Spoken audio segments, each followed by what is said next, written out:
नमस्ते दोस्तों। आज हम इतिहास की किताब का एक ऐसा पन्ना पलटने जा रहे हैं जो शायद पहले कभी इतने ध्यान से नहीं पढ़ा गया। बिल्कुल एक ऐसे स्टूडेंट की तरह जिसे अपनी पुरानी किताब में अचानक कोई बहुत ही नया और दिलचस्प चैप्टर मिल गया हो।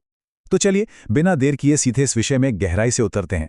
आज के इस एक्सप्लेनर में हम डॉक्टर बी.आर. अम्बेडकर जी के जीवन के उन शानदार पहलुओं को उजागर करेंगे जो अक्सर हमारी टेक्स्ट बुक्स में कहीं छिप से जाते हैं। देखिए, जब हम स्कूल में होते हैं तो हमें अक्सर बस यही सिखाया जाता है कि डॉक्टर अंबेडकर ने हमारा संविधान लिखा और दलितों या हाशिए पर पड़े लोगों के अधिकारों के लिए लंबी लड़ाई लड़ी। और हाँ, ये बिल्कुल सच है, ये हमारे इतिहास का एक बेहद जरूरी हिस्सा है। लेकिन क्या बात सिर्फ यहीं खत्म हो जाती है? क्या उनकी विरासत बस यहीं तक सीमित थी? आज हम एक ऐसे सच से रूबरू होने वाले हैं जो शायद आपको भी चौंका दे। उनकी विरासत की एक बहुत बड़ी, अक्सर अनदेखी की जाने वाली परत भी है जिसने असल में हमारे आज के आधुनिक समाज की नींव रखी है। और वो अनदेखी परत है महिलाओं के अधिकारों के चैंपियन के रूप में उनकी भूमिका। जी हाँ, डॉक्टर अंबेडकर सिर्फ किसी एक वर्ग के नहीं बल्कि भारत की आधी आबादी यानी महिलाओं के अधिकारों के बहुत बड़े और पक्के चैंपियन थे। और ये स्लाइड इस बात को बहुत ही बेहतरीन तरीके से समझाती है। जरा सोचिए, भारत में आज़ादी के तुरंत बाद ही महिलाओं और पुरुषों को वोट देने का समान अधिकार, जिसे हम यूनिवर्सल एडल्ट फ्रेंचाइजी कहते हैं, वो मिल गया था। जबकि दूसरी तरफ यूरोप के वो विकसित देश जिन्हें हम बहुत एडवांस मानते हैं, वहां महिलाओं के लिए इसके लिए सड़कों पर उतरना पड़ा था। स्विट्जरलैंड जैसे ताकतवर और आधुनिक देश तक में महिलाओं को वोट देने का हक 1971 में जाकर मिला।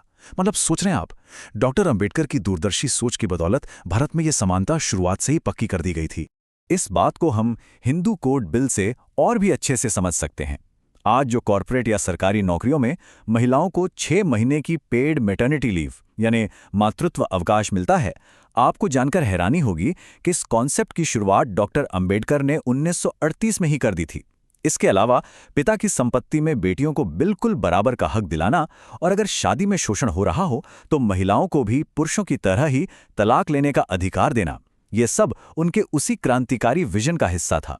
लेकिन सच तो ये है कि उस वक्त का समाज इतने बड़े बदलावों के लिए शायद तैयार ही नहीं था। जब उन्होंने ये हिंदू कोड बिल पेश किया तो कई रूढ़िवादी नेताओं ने इसका बहुत कड़ा विरोध किया। उन्हें लगा कि ये उनकी सदियों पुरानी परंपराओं पर सीधा हमला है। अब ऐसे में जब डॉक्टर अंबेडकर ने देखा कि उनके इस प्रगतिशील नजरिए को अपनाया नहीं जा रहा है, तो उन्होंने बिना किसी हिचकिचाहट के अपने मंत्री पद से सीधा इस्तीफा दे दिया। ये अपने आप में एक बहुत बड़ा सबूत है कि वो महिलाओं की समानता को लेकर कितने प्रतिबद्ध थे। वो किसी भी कीमत पर समझौता करने को तैयार नहीं थे।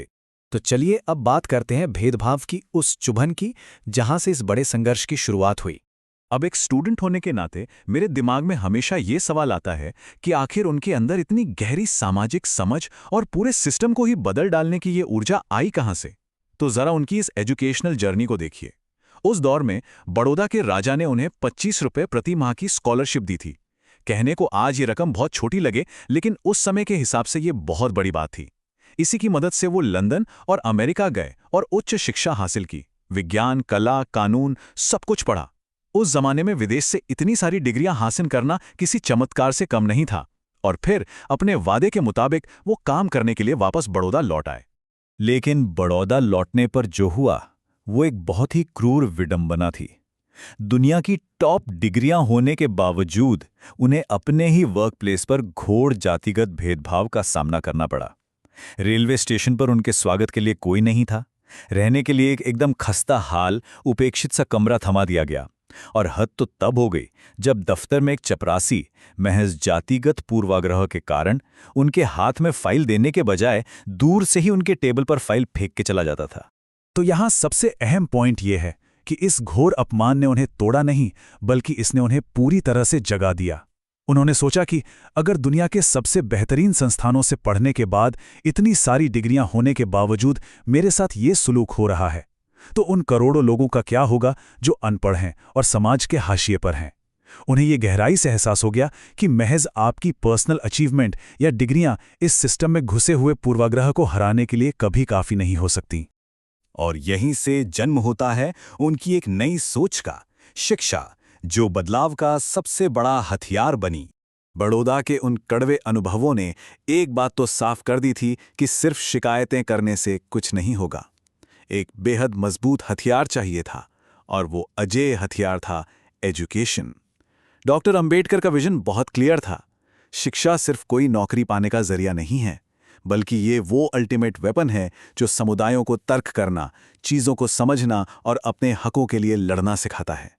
वो चाहते थे कि अगली पीढ़ी को पढ़ा लिखाकर इतना लॉजिकल बना दिया जाए कि वो समाज में अपने लिए पूरी समानता की मांग कर सकें। अगर हम इसे एक स्टूडेंट के नज़रिए से समझें तो ये बहुत बड़ी सीख है कि अज्ञानता ही सारी सामाजिक जंजीरों की जड़ है और शिक्षा सच्ची आज़ादी का इकलौता रास्ता। आगे बढ़ते हैं उनकी इसी निर्विवाद बुद्धि और क्षमता की ओर। उनकी इसी शिक्षा और तार्किक सोच ने उन्हें राजनीतिक विरोधियों के सामने भी एक अजेय शक्ति बना दिया। संविधान सभा के चुनावों का ये किस्सा बेहद दिलचस्प है। शुरुआत में बड़े बड़े नेताओं ने गुट बनाकर उन्हें बंबई से चुनाव हरवा दिया, लेकिन भाई वो कहाँ रुकने वाले थे। वो बंगाल से चुनाव लड़े और जीत भी गए। लेकिन 1947 में जब देश का बंटवारा हुआ तो उनकी वो सीट पूर्वी पाकिस्तान में चली गई। मतलब तकनीकी रूप से वो संविधान सभा से ही बाहर हो गए। लेकिन उनकी बुद्धिमत्ता का स्तर इतना ऊंचा था कि बीएन राव जैसे दिग्गजों ने डॉक्टर राजेंद्र प्रसाद से साफ कह दिया कि देखिए, अंबेडकर के बिना हमारा संविधान सही से लिखा ही नहीं जा सकता। उनकी प्रतिभा इतनी विशाल थी कि मजबूरन उन्हीं विरोधियों को एक सीट खाली करवाकर उन्हें वापस बंबई से संविधान सभा में लाना ही पड़ा। अब सवाल ये है कि इन सब का अल्टीमेट गोल क्या था। आइए देखते हैं कि उन्होंने सच्ची प्रगति को मापने का क्या पैमाना तय किया। अब इस कोट के बारे में जो बात मुझे सबसे ज्यादा हैरान करती है वो ये है कि ये विचार उस दौर के हिसाब से कितना ज्यादा एडवांस था। उनका मकसद एक ऐसे समाज को बनाना था जहां एजुकेशन, हाशिए पर पड़े लोग और महिलाओं के अधिकार सब एक साथ मिलकर विकास करें। उन्होंने बहुत साफ शब्दों में कहा था कि कोई देश या समाज कितना विकसित है ये उसकी बड़ी बड़ी इमारतों या जीडीपी से नहीं नापा जाना चाहिए, बल्कि इस बात से नापा जाना चाहिए कि वहां की महिलाओं की स्थिति कैसी है। सच कहूं तो आज के इस मॉडर्न टाइम में भी प्रोग्रेस को नापने का इससे सटीक पैमाना कोई और हो ही नहीं सकता। अपनी पूरी जिंदगी की इस अथक लड़ाई के बाद 1956 में अपने निधन से कुछ ही समय पहले उन्होंने हिंदू धर्म छोड़कर बौद्ध धर्म अपना लिया। और यह कोई छोटा मोटा व्यक्तिगत फैसला नहीं था, बल्कि ये उनके उस विशाल प्रभाव का एक अंतिम और पक्का सबूत था।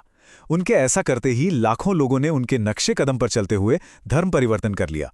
मतलब सोचिए, एक अकेले इंसान की तार्किक सोच और ज्ञान ने पूरे समाज की दिशा ही बदल कर रख दी थी। तो दोस्तों, आज़ादी के इतने दशकों बाद इसमें कोई शक नहीं कि हम एक समाज के रूप में बहुत आगे आ चुके हैं। लेकिन आज जब हम डॉक्टर अंबेडकर के इस संपूर्ण और विशाल विजन को देखते हैं, जहां उन्होंने महिलाओं की आज़ादी, शिक्षा के प्रसार और सामाजिक बराबरी का सपना देखा था, तो हमारे सामने एक बहुत बड़ा और ज़रूरी सवाल खड़ा होता है। क्या हमने सचमुच उस पूर्ण समानता और लॉजिकल समाज को हासिल कर लिया है जिसकी उन्होंने कल्पना की थी? आज के इस एक्सप्लेनर में हमने उनके इतिहास की जो ये नई परतें खोली हैं, वो हमें इस दिशा में सोचने पर मजबूर ज़रूर करती हैं। ये एक ऐसा विषय है जो बस किताबों तक सीमित नहीं रहना चाहिए, बल्कि इस पर और गहराई से विचार करने की ज़रूरत है।